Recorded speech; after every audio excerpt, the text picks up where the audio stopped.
The legend of the Ten Rings has been told for thousands of years. Wenwu fought wars against hundreds of peoples and used the powers of his rings to win the battle single-handedly. As the years passed by, his popularity grew, and he managed to assemble his own army until in 1996, after chasing money and power for 1,000 years, Wenwu discovered a new target. The man now wanted to find Ta Lo, a hidden village full of mythical creatures and ancient magic, where people practice the martial art of the gods. During his quest in the middle of the forest, the trees began to move. While trying to dodge them, the driver lost control of the vehicle, and everyone fell into the abyss, except Wenwu. Hours later, while walking alone through the forest, he found the entrance to Ta Lo. However, the village was guarded by a woman named Ying Li. She orders him to leave, but Wenwu decides to duel her. At that moment, the warrior dodges her opponent's attacks and uses all her knowledge of martial arts to defeat him with light, precise blows. The woman dominates her opponent, and for the first time since taking possession of the rings, Wenwu loses a fight. By irony of fate, the two warriors eventually fall in love and have 2 children. Ying Li tells Shang-Chi, her eldest son, that where she comes from, people are empowered by the magic of the Great Protector, who manifests in the form of a dragon. She hands Shang a necklace and says that if one day he feels lost, that stone will help him find his way home. After Ying Li died, Wenwu began to train his son from sunrise to sunset. Shang had to learn all the possible ways to take a person's life. Xiling, being a woman, was forbidden to train, so she practiced martial arts in hiding after watching her brother. At the age of 14, Shan was already a great master and was sent by his father on his first mission.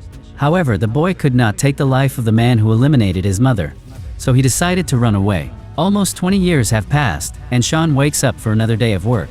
Beside his bed is a postcard with a dragon drawn on the back. Shang works as a valet in a hotel, together with his best friend, Katie. On the bus on the way to work, a man approaches and orders Shan to hand over his necklace. The boy walks away from him but is approached by 2 other guys. Katie tries to intervene and ends up having her head thrown against the window.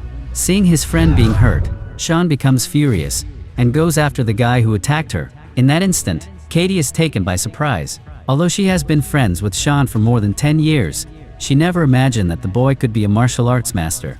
After his opponents are defeated, Razor Fist enters the scene. The man has had one of his hands ripped off, and in its place is an extremely sharp sword that he uses to attack Shan. The boy manages to dodge his opponent's blows. Despite the serious accident, all the passengers get out without serious injuries. Shang realizes that his necklace has been stolen. Immediately, Shang rushes to his apartment and starts packing to go to Macau, where his sister is supposed to be. Since those guys were after his necklace, Katie demands answers about what just happened. The boy is afraid that they will hurt his sister, so he needs to go to China. Katie says she will accompany her friend on this trip. When they arrive at the given address, the pair is met by a security guard who takes them to a club. There, they are met by a young man who claims to have become a big fan after watching the footage of what happened on the train. John takes Shan to a fighting ring where Wang duels a green monster known as the Abomination. Seeing such brutality, Shang says he will not fight, but changes his mind when John reveals that the winner will win a big cash prize. However, as he enters the ring, the boy is in for a big surprise and discovers that he will have to duel against his sister. The girl attacks him with all her anger, and Shang can barely dodge her blows. He knows that Xiling feels anger for having been abandoned, and yet, she leaves the ring only after knocking him out. Minutes later, while recovering, Shang discovers that his sister is the owner of that club. Just then, the club is raided, and the girl flees through a secret exit, leaving Shan and Katie behind. The boy then breaks the glass and escapes through the side of the building with his friend. Soon after, Wenwu's soldiers appear, and Shan decides to stay behind and fight them while Katie runs to the elevator. One of the men finds Katie and tries to eliminate her. While dodging the attacks, she is saved by Xiling, who shows up to help her brother. The death dealer appears and steals the girl's necklace. Shang runs to catch up to him and knocks the ninja out before he can get away. They exchange a few blows, and the boy manages to snatch the knife from his hands. Remembering all the terrible times he has had at the hands of that guy, Shang decides to eliminate him, but is stopped by his father, who shows up just in time. Nevertheless, the man is proud of his son's performance and says that he missed him. Katie and the 2 siblings are taken by helicopter to Wenwu's hideout, and the man is excited to announce the return of his son. Xiling, as usual, is ignored by her father. Wenwu takes the pendants his wife gave his children and places them in a fountain in the dragon's eyes. At that time, the stones sparkle, and water begins to spring up from the statue, forming a labyrinth. Wenwu says that the passage to Ta Lo is protected by a living labyrinth, but there is a direct passage through the forest that opens only once a year. In 3 days, he intends to invade Ta Lo and rescue his wife. To do this, he is willing to destroy the entire village. Shan tries to reason with his father, however he is attacked. Wenwu orders his guards to arrest them. When they arrive in prison, Shang says that they need to get to Ta Lo before his father. They hear a strange noise coming from the cell next door. This is when the trio meets Trevor Slattery, an actor from Liverpool. Suddenly, Morris appears, and Trevor reveals that the little creature grew up with Shang's mother in Ta Lo.